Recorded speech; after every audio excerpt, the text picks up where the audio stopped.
So this morning we will discuss the first verse of the 10th canto, chapter 1, the Advent of Lord Sri Krishna. But before we start with reciting this verse, I will read here. This is a summary of the 10th canto. And I will just read the last two paragraphs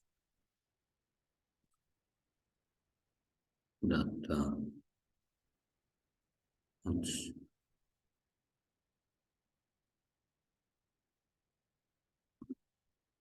Krishna's threefold pastimes in Vrachalila, Mathura Lila, and Dvarka Lila. Means the 10th canto has three parts. Vrachalila up to the end of the Rasa Lila dance, chapter 35-36. And then I think it's up to chapter 55, that's the Mathura pastimes. And then the rest of the 10th canto is the Dvarka Lila, more or less. As already mentioned in the 10th canto of Srimad Bhagavatam, there are 90 chapters which describe these Leelas. The first 4 chapters describe Brahma's prayers for the relief of the earth's burden, and they also describe the appearance of the Supreme Personality of Godhead. Chapter 5 to 39 recount Krishna's pastimes in Vrindavan. So it's still chapter 39. And then in chapter 40, the 40th chapter describes how Krishna enjoyed in the water of the Yamuna and how Akrura offered prayers. Chapters 41 to 51, it's still 51, 11 chapters, tells of Krishna's pastimes in Mathura. And chapters 52 through 90, 39 chapters relate to Krishna's pastimes in Dvaraka. So chapters 29 to 23 describe Krishna's dancing with the gopis, known as Rasa Lila. Therefore, these 5 chapters are known as Rasa Panchadhyaya. The 47th chapter of the 10th canto is a description known as the Brahmara Gita. That's when Uddhava comes to Vrindavan, and this Shri Mother Radharani as a mat talks with the bee. Yeah. Chapters corresponding to chapters in Krishna book, or yeah, the same. The Krishna book is a summary of the 10th canto, the same pastimes, but mixed with Prabhupada's commentaries and the commentaries of our previous acharyas in such a way that even a neophyte can understand it. The 10th canto is different. That to understand the 10th canto, you have to go first to the first 9, and then you can understand. It's Krishna book is Srila Prabhupada's special mercy.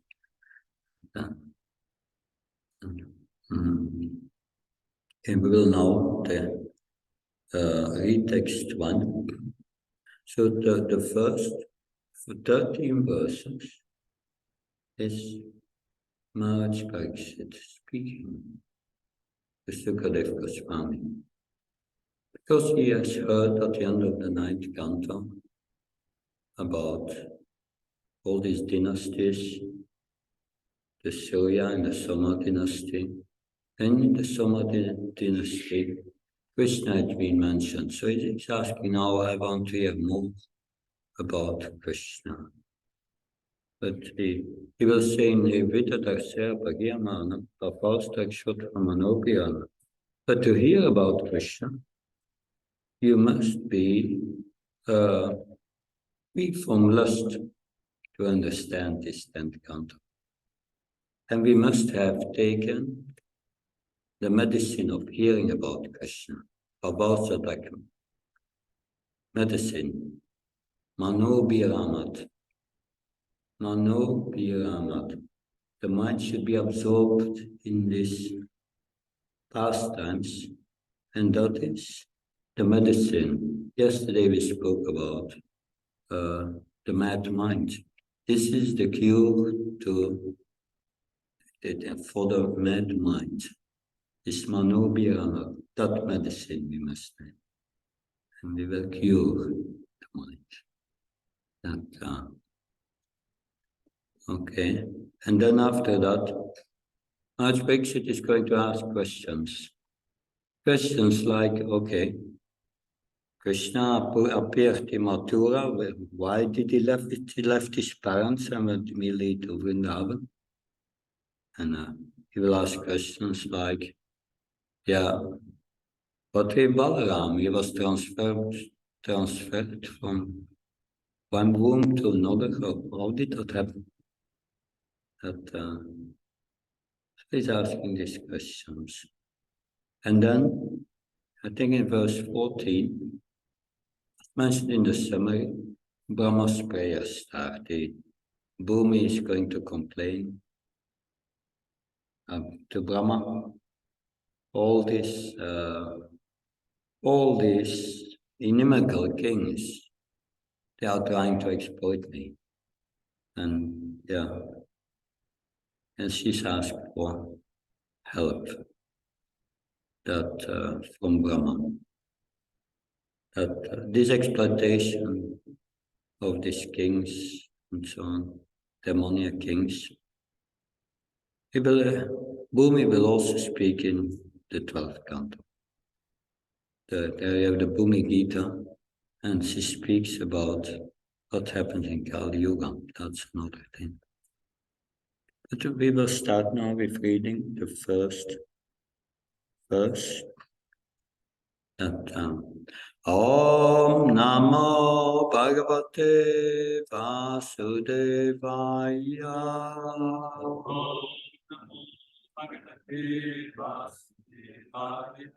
Om Namo Bhagavate Vasudevaya.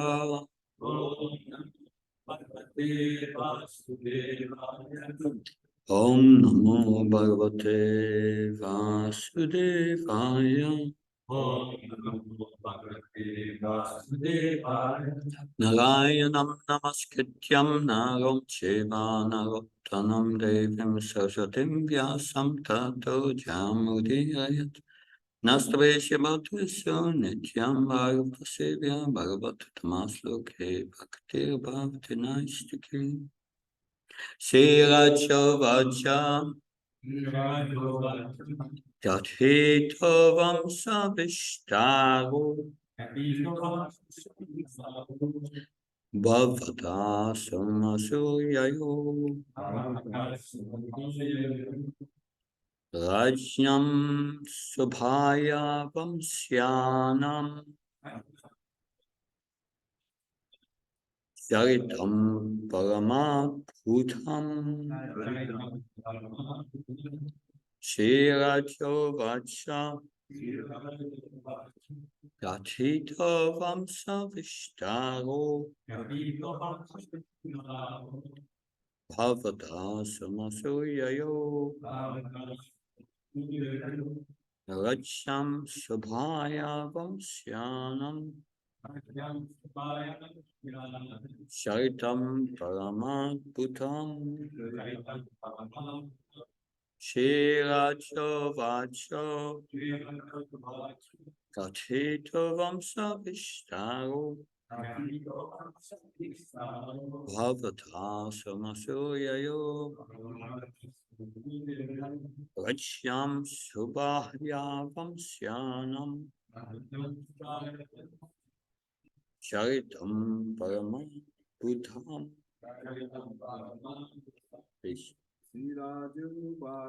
Shirajo Vacha Katito Vamsa Vishtaro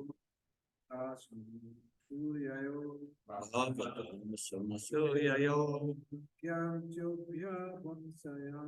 Charachan Sabhaya Samsyanam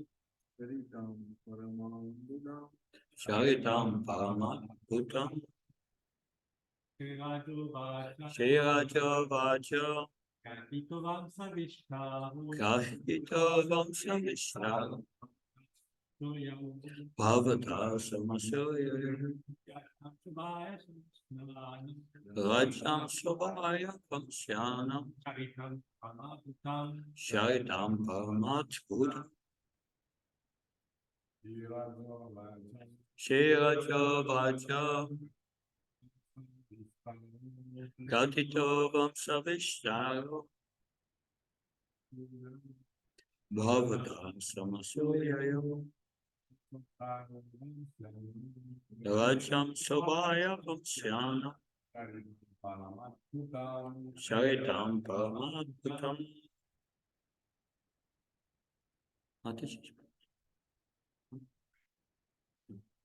Good. Thank you. Word for word translation. Shri Raja Uvacha King Parikshit said, Kathita has already been described.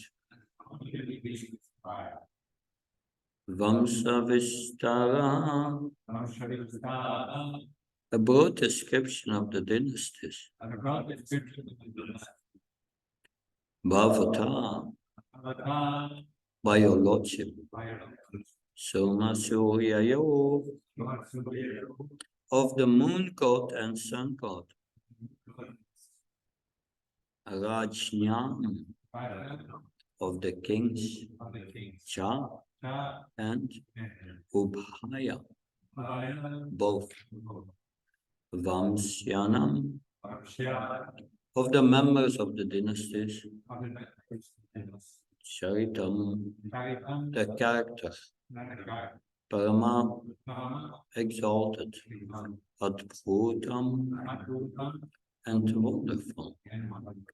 Translation and purport by Abhay Charanavinda Bhaktivedanta Swami Srila Prabhupada Ki. King Parikshit said, My dear Lord, you have elaborately described the dynasties of both the moon god and the sun god with the exalted and wonderful character of their kings. Please repeat. King Parikshit said, My dear Lord, you have elaborately described the dynasties of both the moon god and the sun god with the exalted and wonderful character of their kings. At the end of the 9th canto, 24th chapter, Sukadeva Goswami summarized the activities of Krishna. He spoke of how Krishna had personally appeared to reduce the burden on the earth, how he had manifested his pastimes as a householder, and how soon after his birth he had transferred himself to Vraja Bhumi Lila. Parikshit Maharaj, being naturally a devotee of Krishna, wanted to hear more about Krishna. Therefore, to encourage Sukadeva Goswami to continue speaking about Krishna and give further details, he thanked Sukadeva Goswami for having described the activities of Krishna in brief. Sukadeva Goswami had said, Yato kata pitikaya vrachamiti tahto atvari pun sutta satani krito udara utpatyatesha pusa katubhi samiche atmanam atmaniyamam patayan shanisim.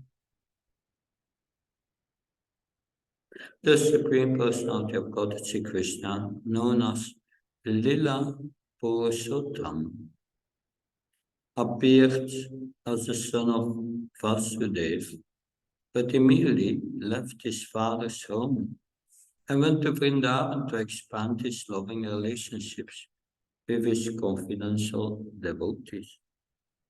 In Vrindavan, the Lord killed many demons and afterwards he returned to Dwarka, where, according to Vedic principles, he married wives who were the best of women, begot through them hundreds of sons, and performed sacrifices for his own worship to establish the principles of householder life.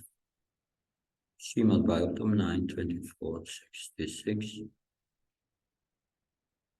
The other dynasty belonged to the family descending from Soma, the moon god, although the planetary systems are so arranged that the sun comes first before the moon. Parikshit Maharaj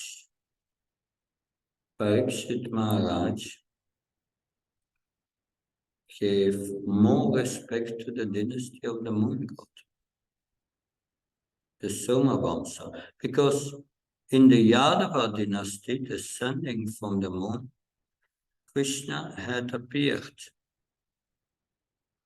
There are two different Kshatriyas families to the royal order, one descending from the king of the moon planet, and the other descending from the king of the sun. When the Supreme Personality of Godhead appears,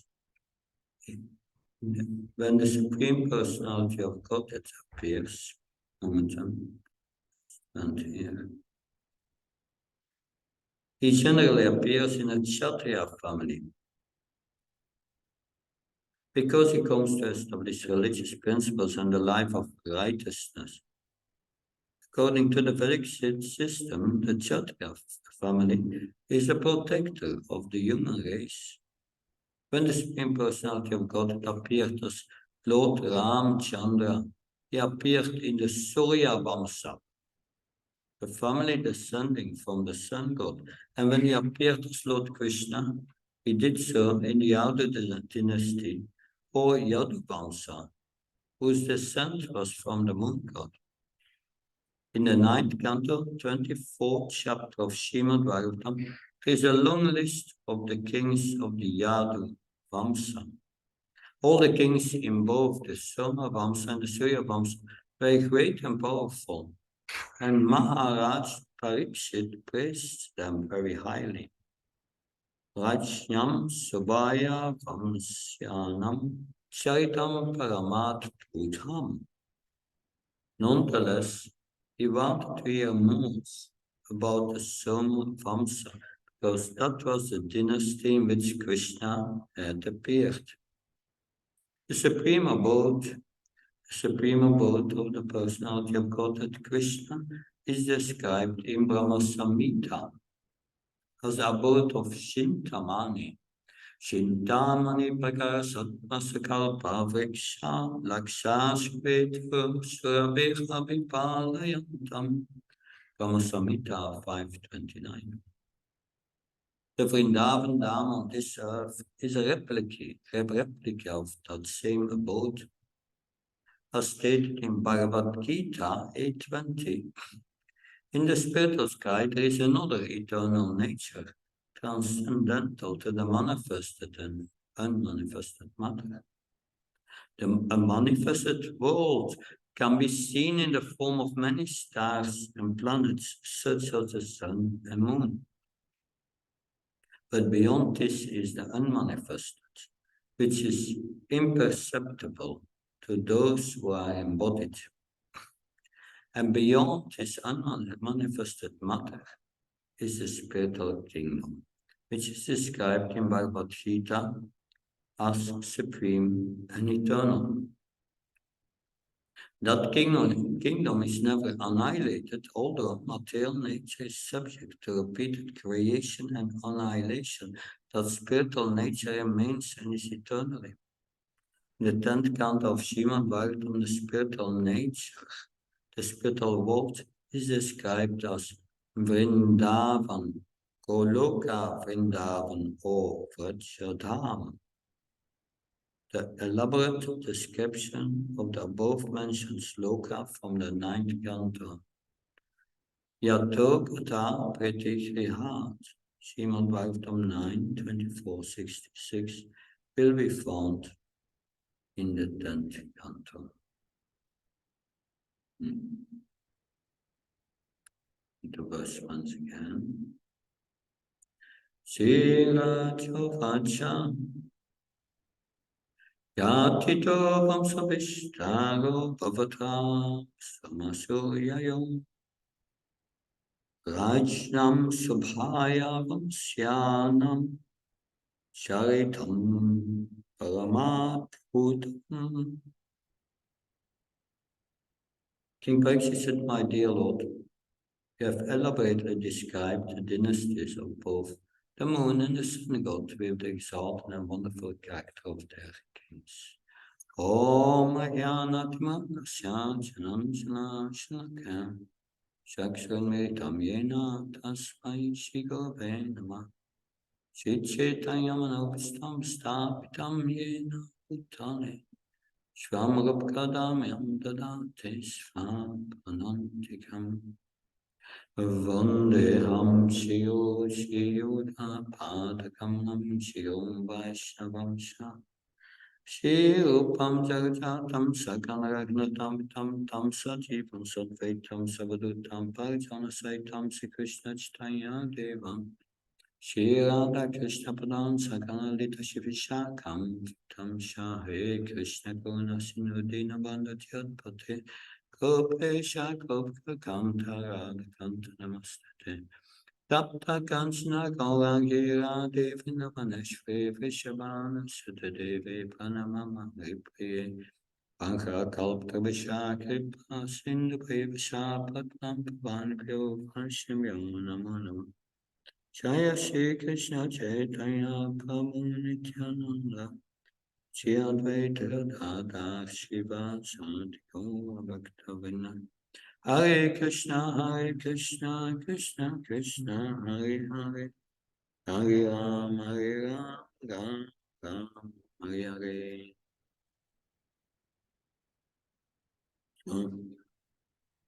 Srimad Bhagavatam, we find pastimes of the Supreme Lord, which is described here as Lila Purushottam. Lila means pastimes, and he is, from all these pastimes, he is the Purusha Uttama, Purushottam, the highest person. Because Krishna has many expansions. And in the purport is mentioned, Lord Ramachandra appeared in the Surya dynasty. But his expansions, calculated according to our acharyas, they have, although they are plenary expansions. Ramachandra is a plenary expansion. That also the Lila avatars or Nrsimhadev are plenary expansions, but that they are complete in possession of Krishna's potency. Plenary. Well,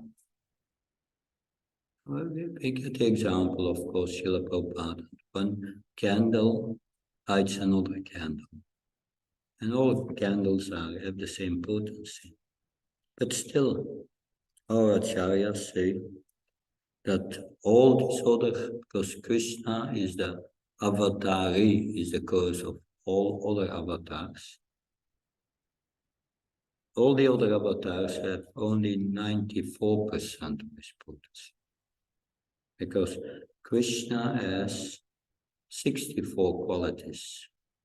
In his Vishnu expansion, there are only 6.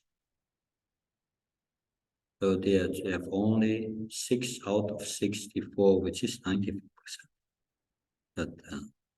Yeah. That's and what are these qualities which are unique? These four qualities of Krishna. These four qualities is that is Lila Madhurya, a very sweet pastimes that's unique to Krishna.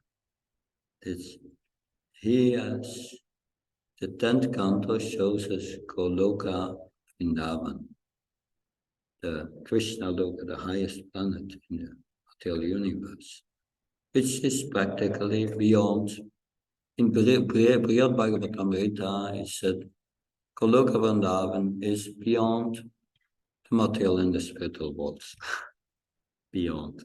Anyway, interesting that Lila Madhurya, yes, it's very sweet pastime. And this sweetness you find only in Vrindavan. And it's unique sweetness. And the gopis, coward boys, they want Krishna in Vrindavan, in the atmosphere of Vrindavan. Mathura is 15 kilometers from Vrindavan. Why didn't they go to Mathura to see Krishna? Not far. No, they want Krishna in Vrindavan because only Krishna will display this sweetness in Vrindavan in relationship to the Brajavasis. It's very unique, that Madhurya Lila. And also Rupa Madhurya, a sweet form, special sweetness. That therefore Arjuna was accustomed to see Krishna, and then he saw this universal form. He said, "This is horrible. I can't have a relationship with that. I want this sweet relationship with Krishna, this relationship of friendship." But is that unique to Arjuna? We can also have that relationship. We become pure in heart. But because Krishna has a relationship with each of us, unique relationship. Because we are a unique person. So that if you are in, therefore we have to learn, Srila Prabhupada said, to come in transcendental touch, to keep always in transcendental touch by Krishna, through engaging in devotional service. But that sweetness will only manifest in our heart.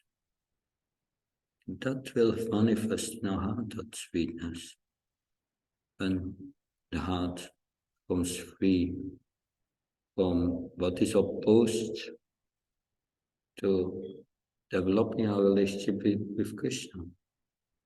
And what's opposed is what puts ourselves in the center. And that's the identification with the body, sense gratification, that the tendency to exploit, not the tendency to give.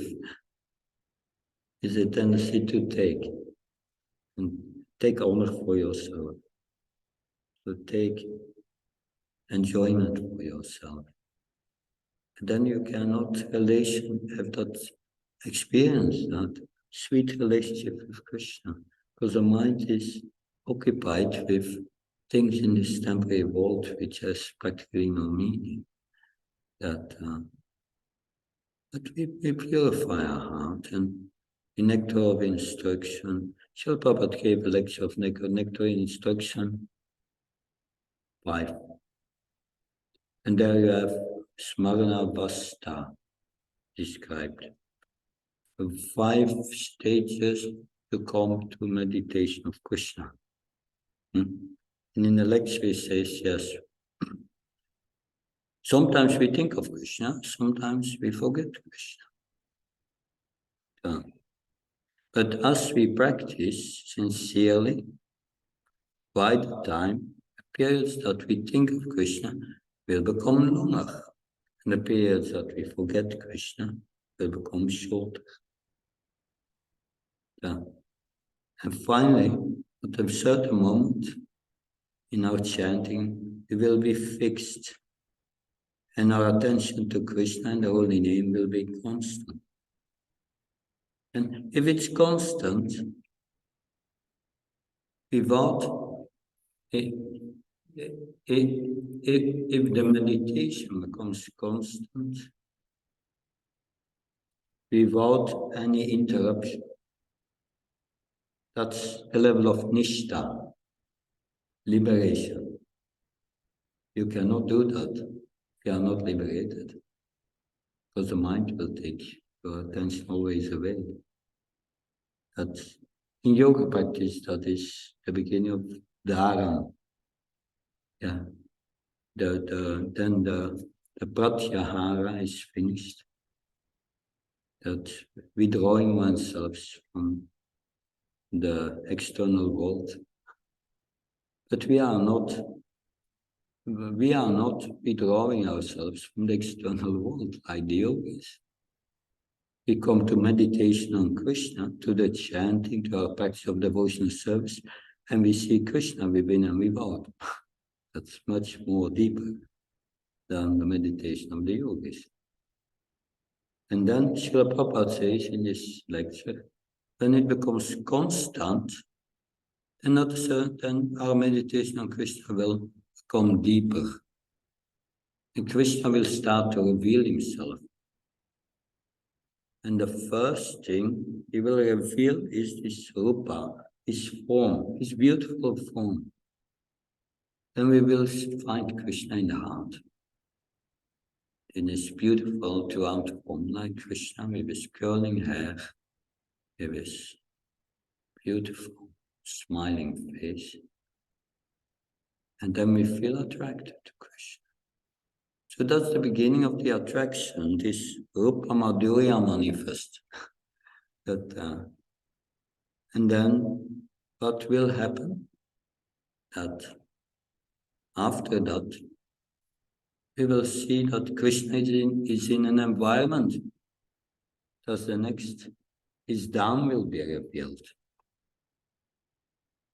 And then we start to see Vrindavan in our heart. And then Srila Prabhupada said, then we will see Krishna is not alone, he's with his associates. That's the next. And then we will enter Krishna's aprakat lila in the heart. See the spiritual world in the heart. And that is samadhi. Sampati. Yeah. It's the perfection of life. So that's this Rupa Madhurya. That is a quality of Krishna.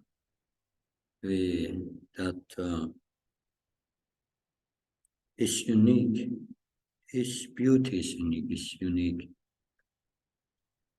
His pastimes are unique in Vrindavan. And what's also unique to Krishna, the third quality, is Veni Madhurya. He plays the flute. Of course, Balaram plays also sometimes the flute, but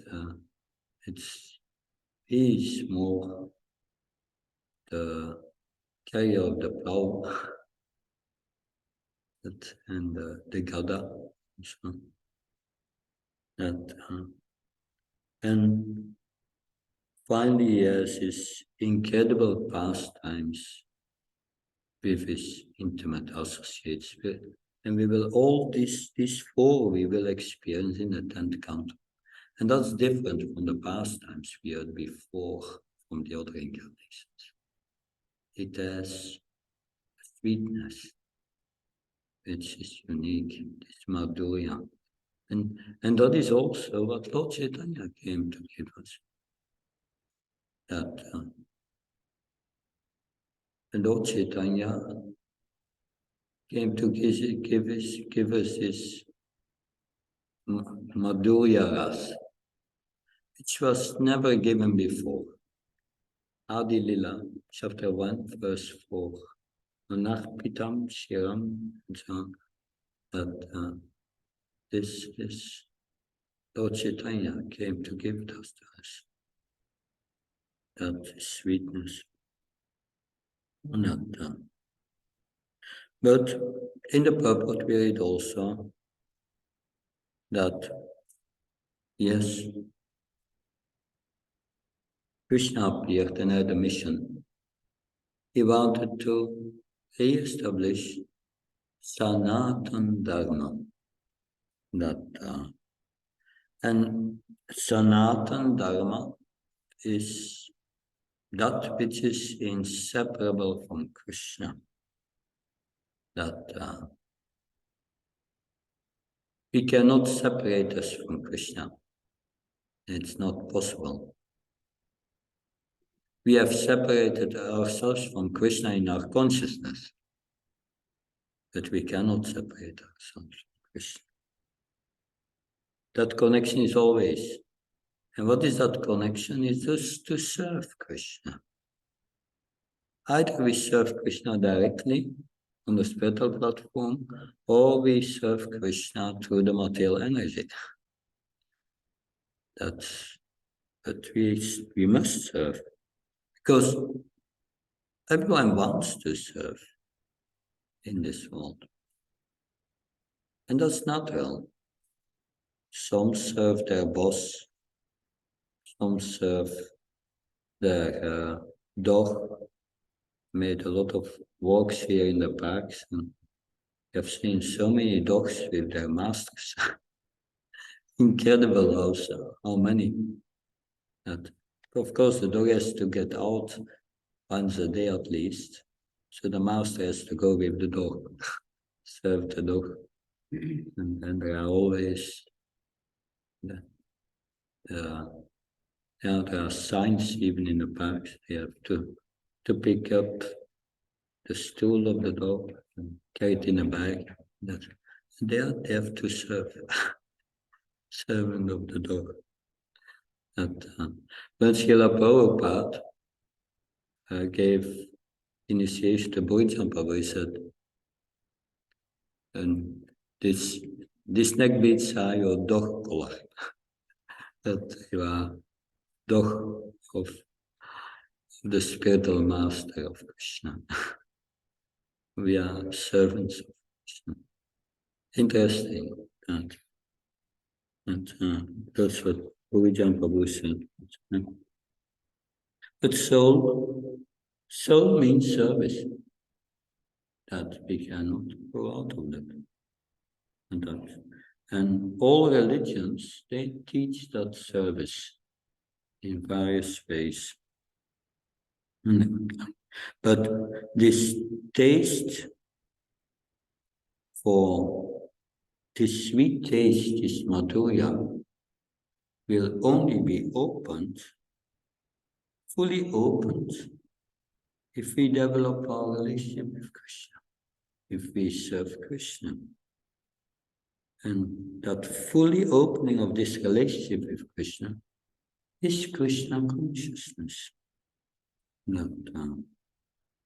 So like I said, Lord Chaitanya came to give that to us, but he gave us also the methodology, the chanting of the holy names.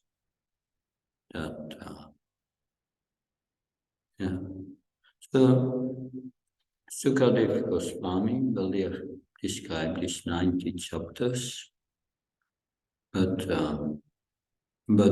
this 90 chapters, is that all what we have about Krishna? No. The 6 Goswamis has compiled so many literature, immense literature about Krishna. There's so much to read about Krishna. There's no end. We can't finish it in one lifetime. It's already rare to find a devotee who has read all Prabhupada's books. But it's a lot. all these conversations and so many. And then you have all this literature of the Goswamis. But what is the price to come quickly to that stage of tasting this madhurya, this sweetness? It is a price. Parikshit is showing what's the price. He's very eager to hear about Krishna. He's going to leave his body soon, and he wants to hear. This eagerness that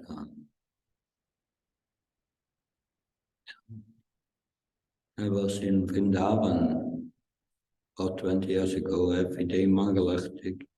There was a senior devotee. He was working. He was doing service in the kitchen for many years. At the end, he was just serving Charitamrita to the devotees. The only thing he could do at the end. And in the weeks before he was leaving his body, he was just sitting on bed with a headphone, hearing Prabhupada all day. That's constantly. And that's the mercy that we can always hear till the end. But there is that eagerness to hear. That eagerness is a price. There are many times eager to do many other things in this world, but this eagerness is a price. Yeah. Because there are what to hear. Krishna Katha, but there are two kinds of Krishna Katha. There is Bhagavad Gita, which is spoken by Krishna. And we have Srimad Bhagavatam, which is the glories of Krishna or about Krishna. So, in a little further in the purport of text 3, you will read Srila Prabhupada writes, and that's quite a statement. Everyone who is slightly interested in Krishna Katha is liberated. That's quite a statement. Slightly less interested. That gives hope for us. But Maharaj Parikshit was very interested. That was his only interest when he decided to sit down at the Ganga and fast until death. He wanted only to become absorbed in the glories of Lord Krishna. Already from the beginning, that's what he wanted. Krishna fulfilled his desire in such a nice way.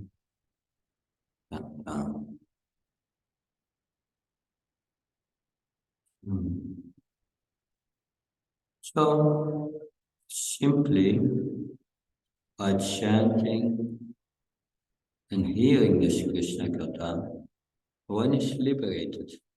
And it's the cure for the mad mind, Kali Yuga. Kali Yuga minds are so disturbed. People are so disturbed. So this Krishna Katha removes the effect of Kali Yuga, the bad effect. It is the medicine that a few years ago I was at a festival in Crimea. It was Koblevo 2 or 3 years ago. And Gerald Vetomach was there. And the devotee asked the question, he said, yes, I'm hearing every day the Bhagavatam, but still I'm disturbed what to do. And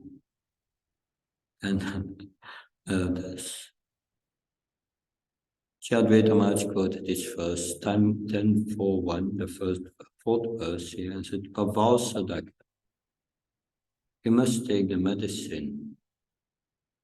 If you are still disturbed, increase the dose of the medicine. Take more of the medicine. So that's the point.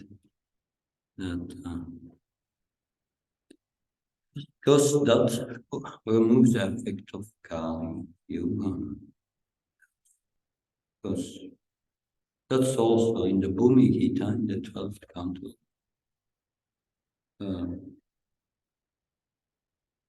The earth will say, Kirtanyaiva Krishnasya. There is one good quality in Kali Yuga, just by chanting the holy name, we can.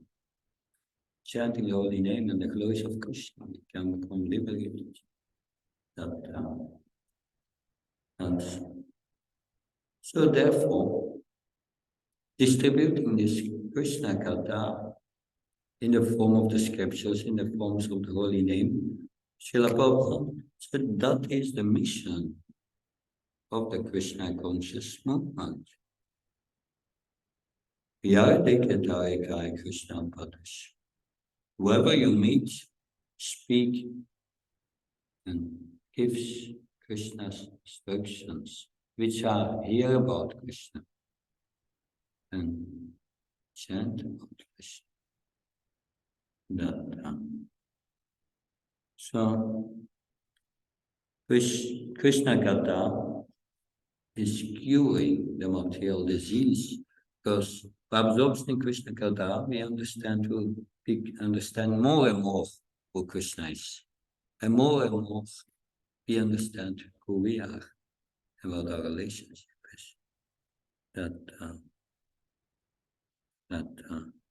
So you have here these questions of Maharaj Pariksit, which you can discuss in the next days. And these questions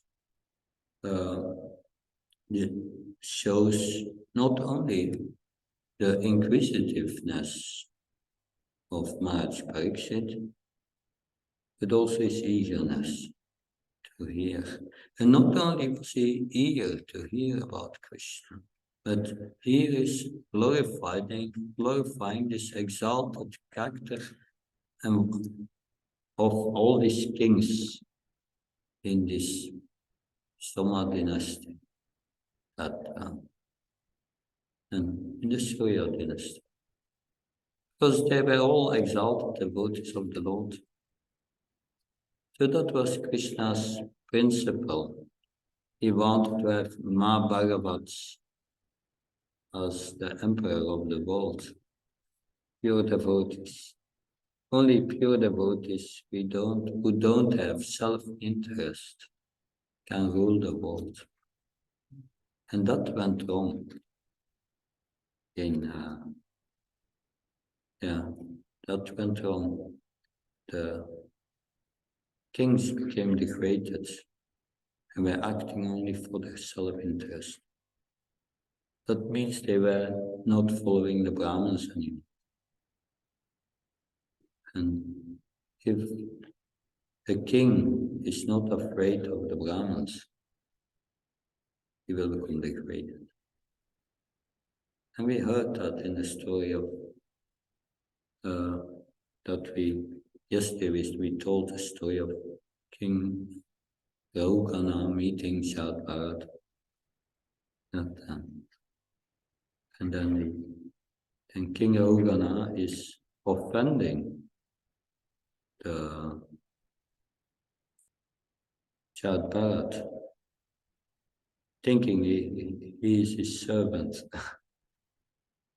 And thinking Shad Bharat was a madman. But then Shad Bharat started to speak, and he gives him transcendental knowledge, and immediately he falls at the feet of Shad Bharat and asked to be excused, because he's very afraid to offend the Vaishnavas or the Brahmins.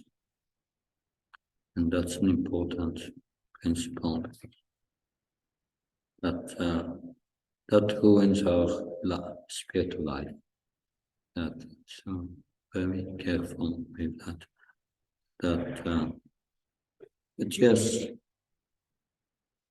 that Archbishop is glorifying all their deeds and especially their character, their qualities, their spiritual qualities.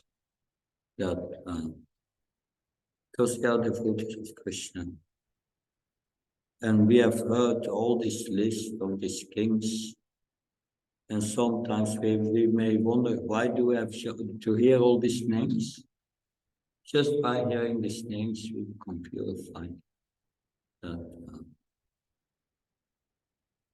Yes, this,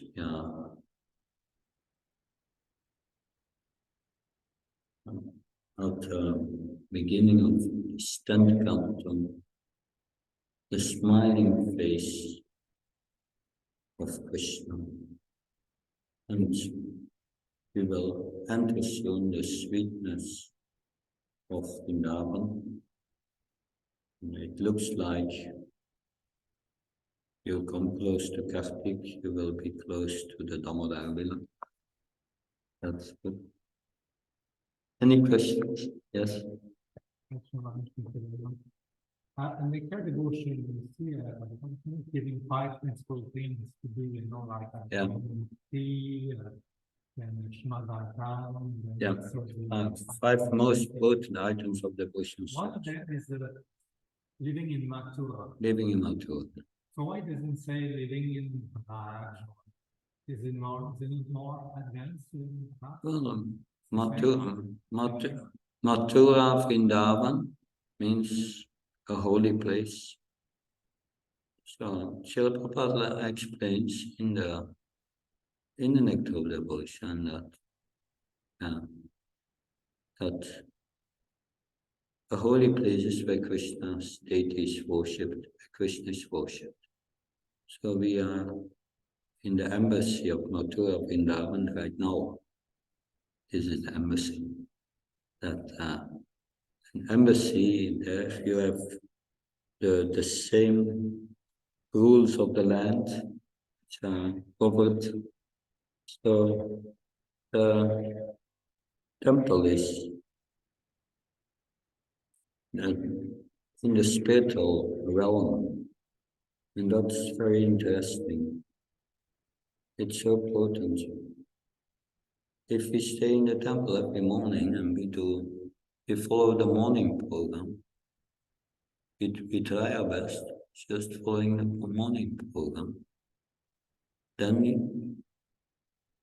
we are coming out of the influence of material nature. We are protected. We are protected by our own sadhana. That's also what Vishnudev, he was lying on a bed of arrows, and he was instructing, because Krishna wanted him to instruct Yudhishthira Maharaj. And one of the instructions he said was, if you do your duty, you follow all the principles of religion, then you are protected by these principles itself. That's interesting. So for us, it's also like that. If we follow Prabhupada's instructions and we have a morning and evening program and we engage in his mission, we are protected just by doing that, by following that. As long as we are doing that, we are on the good way, we are on the right way. In that way, but the temples are part of the spiritual world, the spiritual realm, where Krishna is worshipped. This is also said where the Saligam Shila is worshipped, and I don't know how many miles around is considered an holy dam. Anyway, the temple is really part of the spiritual realm. So no need to go to Vrindavan.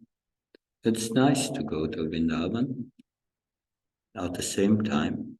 You go to Vrindavan, I did 3 times this complete Vrajamandal Parikrama. And come in all these places where Krishna had his pastimes. And become absorbed there at each place. And later you remember that. It's a treasure in the heart. You can always remember that. We are cultivating transcendental memories like that. Because the mind brings up memories from our past which are not very good, but these are good memories. It gives you power that you can go with your mind again to that place and remember the pastimes and the sweetness of that place. And you are with your mind in that place, in a holy place. So a pure devotee's mind becomes holy, also part of the holy Dham. He carries Krishna in the heart. Kadabrita. Hare Krishna. Something else? Yes. Mentioned the importance of hearing. Can you say what is the right balance between hearing and chanting? When I say chanting, I mean chanting and also outreach and distributing the message. Yeah, and Srila Prabhupada gave that balance. You attend the morning program and evening program, and that is sufficient. And then you go out and outreach. And that's a perfect balance, especially in the morning. You must be busy with temple life, about sadhana every morning, or bhajan in a steady way. Can also be at home, but best in association of devotees. And then we go out. So that is a perfect balance. That's what Prabhupada gave us. Does that help? Good, thank you very much. Yantra Srimad Bhagavatam ki, Prabhupada ki.